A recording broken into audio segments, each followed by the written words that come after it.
Hi hello this is Ravinder Gokaram. Welcome to the comment section. ఈరోజు special ఏంటంటే తెలంగాణ రాష్ట్ర ప్రభుత్వం అభయహస్తం అని 6 గ్యారంటీలు ఇస్తుంది. అందులో మహాలక్ష్మి పథకం, రైతు భరోసా, ఇందిరమ్మ ఇండ్ల పథకం, గృహజ్యోతి పథకం, చేయూత పథకం, ఇట్లా 6 గ్యారంటీలు ఇస్తుంది. ఆ 6 గ్యారంటీలకు సంబంధించిన ఫామ్ ఇది. ఒకటి గుర్తుపెట్టుకోండి, ఈ ఫామ్ ఒరిజినల్ మీ దగ్గరలో ఉన్న గ్రామ పంచాయతీల్లో కానీ అంగన్వాడీ కేంద్రంలో కానీ మీ వార్డులకు వచ్చి ఇస్తారు. ఇవి జిరాక్స్ కాపీలు పనిచేయవు. ఓన్లీ ఒరిజినల్ కాపీస్ మాత్రమే మీరు ఫిల్ చేసి వాళ్ళకి ఇవ్వాల్సి ఉంటుంది. ఇందులో మనము అసలు ఎలా ఫిల్ చేయాలి, ఏ డాక్యుమెంట్స్ వీటికి అటాచ్ చేయాలి అనేది మనం తెలుసుకుందాం. దీనిపైన ఓన్లీ ఆధార్ కార్డ్ జిరాక్స్, తెల్ల రేషన్ కార్డు జిరాక్స్ మాత్రమే అటాచ్ చేయాలని ఉంది. కాకపోతే అంటే అక్కడ వాటితో పాటు ఇంకొన్ని డాక్యుమెంట్స్ కూడా అటాచ్ చేయాలని వాళ్ళు చెప్తున్నారు. సో అవి ఏంటి, అసలు ఎట్లా ఫిల్ చేయాలి, ఎవరెవరు అర్హులు అనేది మనం తెలుసుకుందాం కూడా. సో ఫస్ట్ ఇక్కడ ఏంటంటే కుటుంబ వివరాలు అని స్టార్ట్ అవుతుంది దీనిపైన. ఓకే, దరఖాస్తుదారు వివరాలు. ఏదైనా సరే కానీ గవర్నమెంట్ స్కీమ్కి లేడీస్ పేరు పైన మాత్రమే అప్లై చేయాలి. అది ప్రిఫరెన్స్ ఇస్తారు లేడీస్కి. ఓకేనా, గవర్నమెంట్ కూడా అది చెప్తుంది. ఒకవేళ మీరు ఇండ్ల కోసం అప్లై చేసుకున్నా సరే కానీ, గ్యాస్ కోసం అప్లై చేసుకున్నా సరే కానీ, ఇటువంటివి ఈజీగా వాళ్ళ ఖాతాలోకి ఈజీగా వస్తాయి. ఆడవాళ్ళ పేరు ఉంటే అంటే పథకం అనేది వర్తిస్తుంది. వాళ్ళు ఎక్కువ ఆలోచించాల్సిన అవసరం ఉండదు అప్పుడు. అయితే ఇక్కడ ఒక కుటుంబం ఉందనుకో, ఆ కుటుంబంలో ఎవరైతే కుటుంబ పెద్ద ఉంటారో అంటే మన అమ్మ పేరు ఫస్ట్ ఇక్కడ రాయాల్సి ఉంది. అంటే దరఖాస్తుదారు యజమాని పేరు అనేది దగ్గర మన అమ్మ పేరు రాయాలి. ఓకేనా, స్త్రీ పురుషుడు ఫోటో ఖచ్చితంగా ఇక్కడ పెట్టాలి. ఫోటో పెట్టిన తర్వాత ఇంకా ఇప్పుడు ఇక్కడ కుల ధృవీకరణ, ఎస్సీ ఎస్టీ, ఇంకా బీసీ మైనారిటీ, ఇతరులు ఇంకా ఏదైనా పర్వాలేదు. ఓకేనా, దాని తర్వాత పుట్టిన తేదీ, Aadhaar number, ration card number. ఇక్కడ గుర్తుపెట్టుకోండి, ఒకటి రేషన్ కార్డ్ నెంబరు అని ఉంది. కొత్తగా పెళ్ళైన వాళ్ళు రేషన్ కార్డు అప్లై చేసుకోవాలి అనుకునే వాళ్ళకి ఈ రేషన్ కార్డ్ నెంబర్ ప్లేస్లో కొత్తగా రేషన్ కార్డు కావాలి అని రాయాలి అంట. ఎందుకంటే మనకు తెలిసిన ఇన్ఫర్మేషన్ అటువంటిది ఉంది. మొబైల్ నెంబర్ రాయాలి, పూర్తి అంటే మీరు ఏదైనా రావచ్చు. సో కింద కుటుంబ సభ్యుల వివరాలు. ఒకవేళ మన అమ్మ పేరు కింద యజమాని పేరులాగా రాసినాం అనుకో, కింద మన నాన్నతో పాటు మన పేర్లు కూడా రాయాలి. మన అమ్మతో మన సంబంధము, మన కూతురు లేదంటే నాన్నంటే భర్త, మన చెల్లెలంటే కూతురు, ఇట్లా రాసుకుంటే వెళ్ళి లింగము, పుట్టిన తేదీ, ఆధార్ నెంబరు అవి ఫిల్ చేయాలి అక్కడ. ఓకేనా, ఒకవేళ మీకు పెళ్ళి ఏంటంటే మీరు సపరేట్గా అప్లై చేసుకోవాలి. ఈ ఫామ్లో మీ డీటెయిల్స్ ఎంటర్ చేయకూడదు. సో నెక్స్ట్ దేనిలోకి వెళ్తారంటే మన చిరునామా, ఇంటి చిరునామా, ఇంటి వీధి నెంబరు, గ్రామం, మున్సిపాలిటీ, ఓకే, వార్డ్ నెంబర్, మీ వార్డ్ అయితే అది, మండలం, జిల్లా. ఇప్పుడు అసలైన మ్యాటర్లోకి వస్తే అభయహస్తం గ్యారంటీ పథకాలు లబ్ధి పొందడానికి వివరాలు. ఇక్కడ 6 గ్యారంటీల్లో మనం దేనికైతే అర్హులమో దాన్ని టిక్ చేయాల్సి ఉంటుంది. నాకు నచ్చిన ఒకే ఒక విషయం ఏంటంటే దీంట్లో ఈ 6 పథకాలకి ఒకటే ఫామ్ ఇచ్చారు చూడు, ఇది చాలా బాగా నచ్చింది నాకు. ఎందుకంటే ఇంతకుముందు మనం దేనికి అప్లై చేసుకున్న సరే కానీ ఒకటే విషయానికి మనం లక్షగానం పట్టుకోవాలి. అదొకటి ఇదోటి అని చెప్పేసి ఇన్ని ఫామ్లు పెట్టుకొని కూర్చోవాలన్నమాట. అటువంటిది ఇక్కడ 6 పథకాలకి ఒకటే ఫామ్ ఇచ్చారంటే గ్రేట్. ఇది నాకు నచ్చిన బాగా. సో మహాలక్ష్మి పథకంకి జనరల్గా అందరికి వస్తుంది, అందరు లేడీస్కి వస్తుంది. దీన్ని టిక్ చేసుకోండి. దాని తర్వాత 500కి గ్యాస్ సిలిండర్. ఈ గ్యాస్ సిలిండర్ అనేది ఎవరికైతే పాత కనెక్షన్లు ఆల్రెడీ ఉన్నాయో వాళ్ళు మాత్రమే దీనికి అర్హులు.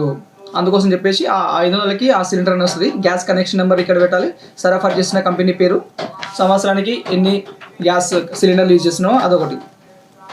ఇంకోటి రైతు భరోసా పథకం. ఇది మొత్తం కంప్లీట్గా రైతులకు సంబంధించిన స్లాట్. ఇదంతా రైతులకు ప్రతి ఏటా ఎకరానికి 15,000 ఇస్తారు వీళ్ళు.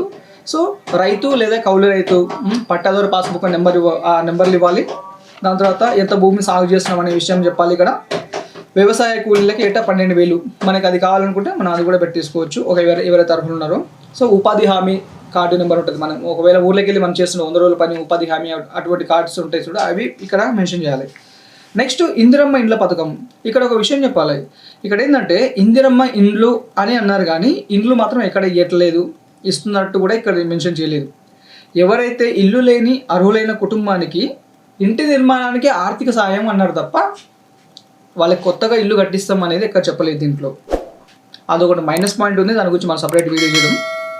ఓకే, ఇంటికి నిర్మాణానికి అంటే మనకి ఆల్రెడీ మనకి స్పేస్ ఉండి మనకు కట్టుకోవడానికి డబ్బులు కావాలంటే అప్పుడు పిలుస్తారు. అటువంటి దగ్గర మనం ఇక్కడ టిక్ చేసుకోవచ్చు. ఇంకోటి అమరవీరుల మరియు ఉద్యమకారులకు 250 చదరపు గజాల ఇంటి స్థలం. మనం తెలంగాణ ఉద్యమంలో పాల్గొన్న అమరవీరుల కుటుంబాలకి 250 గజాల ఇంటి స్థలం ప్లస్ నిర్మాణానికి కూడా డబ్బులు ఇస్తారు వాళ్ళు. సో ఇక్కడ డీటెయిల్స్ మాత్రం వాళ్ళని ఎంటర్ చేయాల్సింది. ప్రతి ఒక్కటి అమరవీరుల కుటుంబం అని ఇక్కడ టిక్ చేస్తుంటారా, అమరవీరులు ఎవరైతే ఉద్యమంలో పాల్గొని చనిపోయిన వారు ఉన్నారో వాళ్ళ పేరు రాయాలి, వాళ్ళు ఏ సంవత్సరం చచ్చిపోయారు అనేది అది కూడా రాయాలి, ఎఫ్ఐఆర్ నెంబర్, కేసు నెంబర్ రాయాలి. ఏదో మామూలుగా అవి సరిపోదు, వాళ్ళ కేసు అయి ఉంటే చూడు ఆ ఎఫ్ఐఆర్ నెంబర్ రాయాలి, ఇక్కడ డెత్ సర్టిఫికేట్ నెంబర్ రాయాలి. తెలంగాణ ఉద్యమంలో పాల్గొన్నారా అంటే వీళ్ళు కూడా ఉంది, మళ్ళీ పాల్గొనొచ్చు లేదంటే లేదు అన్నట్టు కూడా ఉన్నది. ఒకవేళ పాల్గొనొచ్చో ఎఫ్ఐఆర్ నెంబర్ దీన్ని కూడా యాడ్ చేయాలి. ఒకవేళ జైలుకి వెళ్ళొచ్చో ఏ జైలుకి వెళ్ళారు, ఎన్ని రోజులు ఉన్నారు, స్థలము, శిక్ష సంబంధిత వివరాలు, శిక్షాకాలం కూడా ఇక్కడ ఎంటర్ చేయాల్సి ఉంటుంది. ఇంకోటి గృహజ్యోతి పథకం కుటుంబానికి ప్రతి నెల 200 యూనిట్లు ఉచిత విద్యుత్. సో దీనికి కూడా మనం 0 నుంచి 100 యూనిట్స్, 100 to 200 లేదా 200 నుంచి పైన ఇట్లా మనకి ఎక్కడైతే ఎంత యూజ్ చేస్తున్నామో మన ఇంటికి అది టిక్ చేసుకుని పెట్టుకోవాలి. ఇంకోటి గృహ వినియోగ విద్యుత్ మీటర్ కనెక్షన్ సంఖ్య, మన మీటర్ నెంబర్ ఉంటుంది కదా అది ఇక్కడ మెన్షన్ చేయాలి, ఇక్కడ రాసి పెట్టాలి. ఇంకోటి చేయూత పథకం, ఇంకా తెలిసిందే కదా, ఇది మనకి పింఛను 4,000, 6,000. 4,000 ఏమో వృద్ధాప్య గీత కార్మికులకు, డయాలసిస్ బాధితులు, బీడీ కార్మికులు, ఒంటరి మహిళలకి, వితంతువు, చేనేత కార్మికులు, ఎయిడ్స్ వ్యాధిగ్రస్తులు, ఫైలేరియా బాధితులు, బీడీ టేకదార్ జీవన వృత్తి ఇట్లా వీళ్ళకి. ఇంకా 6,000 ఏమో అంగవైకల్యం ఉన్న వాళ్ళకి.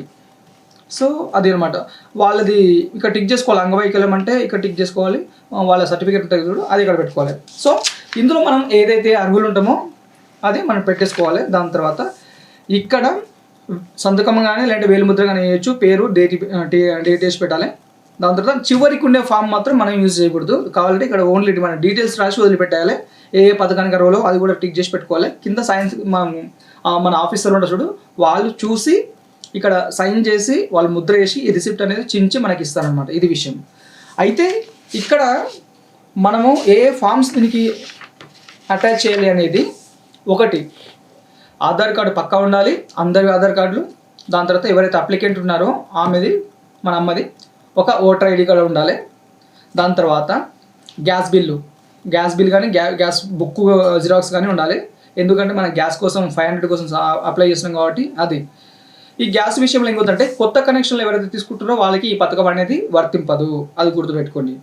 సో నెక్స్ట్ బ్యాంక్ అకౌంట్ ఎందుకంటే మనకు కావాల్సిన పథకాలు ఏవైతే ఉన్నాయో 2,500 ఆర్థిక సహాయం కానీ, లేదంటే రైతు భరోసా కానీ, ఇంకొకటి ఇందిరమ్మ ఇండ్లకు ఆర్థిక సహాయం కానీ, ఇంకోటి చేయూత, ఇటువంటి డబ్బులు మనకు వచ్చే పథకం ఉంటుంది చూడు, అటువంటి మన అకౌంట్లో పడడానికి మన ఎవరైతే అప్లికెంట్ ఉన్నారో వాళ్ళ బ్యాంక్ అకౌంట్ జిరాక్స్ అటాచ్ చేయాల్సి ఉంటుంది. అది అయిపోయింది కదా. ఇప్పుడు ఏమేమి అయిపోయినాయి, ఆధార్ కార్డ్ అయిపోయింది, తెల్ల రేషన్ కార్డ్ అయిపోయింది. ఇంకోటి రేషన్ కార్డు లేని వాళ్ళు ఏం చేయాలంటే చెప్పినాయి కదా ఆల్రెడీ, మనకి ఆన్లైన్లో మీ సేవా సెంటర్ల దగ్గర రేషన్ కార్డు అప్లికేషన్ ఫామ్ ఒకటి ఉంటుంది, దాన్ని ఫిల్ చేసి, అది కాకుండా ఇక్కడ ఫస్ట్లో రేషన్ కార్డు నెంబర్ దగ్గర కొత్త రేషన్ కార్డు కావాలి అని రాసి ఆ ఫామ్ని దీనికి అటాచ్ చేయాలి అనమాట, కొత్త రేషన్ కార్డు కావాలి అనే వాళ్ళకి. ఓకే, సో అట్లా ఒకటి Aadhaar card, ration card, voter ID, Aadhaar కార్డులు అందరివి, okay, gas bill, current bill, ఇవి పెట్టాలి. ఇవి పెట్టి అక్కడ వాళ్ళకి ఆఫీసర్స్కి ఇస్తారంటే వాళ్ళు నోట్ చేసుకొని ఇక్కడ దరఖాస్తు సంఖ్య అనేది ఇక్కడ వేస్తారు. దాని తర్వాత ఇటువైపు కూడా వేస్తారు, ఇటువైపు కూడా ఆ దరఖాస్తు నెంబర్ వేసి ఇక్కడ వాళ్ళ సైను ఆ స్టాంపు వేసి ఈ రిసిప్ట్ అనేది చించి మనకి ఇస్తారు. ఇది మళ్ళీ ముందు పథకం అమలైనప్పుడు ఇది మా రిసిప్ట్ అనేది మన దగ్గర ఉంటే తీసుకెళ్ళి ఇస్తే అప్పుడు పథకాలు మనకు వస్తాయి అని అర్థం. ఇది జాగ్రత్తగా ఫిల్ చేయండి. ఇంకొక విషయం గుర్తుంచుకోవాల్సిన విషయం ఏంటంటే ఇది ఒరిజినల్ ఫామ్. ఈ ఒరిజినల్ ఫామ్ ఫిల్అప్ చేసి ఇస్తేనే మీ అప్లికేషన్ అనేది చెల్లుతుంది. మీరు జిరాక్స్ కాపీలు తీసుకెళ్తే వాళ్ళు తీసుకోరు, గుర్తుపెట్టుకోండి. అది ఈ ఒరిజినల్ ఫామ్లోనే మీరు డీటెయిల్స్ అన్ని ఫిల్ చేసి ఇవ్వాల్సి ఉంటుంది. ఓకే, జాగ్రత్తగా ఉండండి. ఫామ్స్ లేకపోతే అడగండి, ఇక్కడ కాకపోతే ఇంకా వేరే దగ్గర తీసుకోండి. కానీ మీరు ఇవ్వడం మాత్రం మీ ఏరియాలో ఉన్న మీ వార్డ్ నెంబర్లో మీది ఏవైతే ప్లేస్ ఉంటుందో ఆ ప్లేస్లోనే ఇవ్వాల్సి ఉంటుంది. జాగ్రత్తగా గుర్తుపెట్టుకొని జాగ్రత్త చేయండి. ఎందుకంటే ఒక మంచి పథకాలన్నీ ఉన్నాయి, మేబీ అదృష్టం ఉంటే రావచ్చు, ఎందుకు అనవసరంగా మీరు సరిగా నింపకుండా పోగొట్టుకుంటారు. ఓకే, అర్హులు అవుతారంటే ఖచ్చితంగా వస్తుంది. ఇంకా తెలిసిన విషయం కదా, ఐటీ కట్టే వాళ్ళు ఎవరైనా సరే కానీ దానికి అనర్హులు, ఐటీ ఎంప్లాయీస్ ఎవరైనా సరే దానికి అనర్హులు, అది గుర్తుపెట్టు.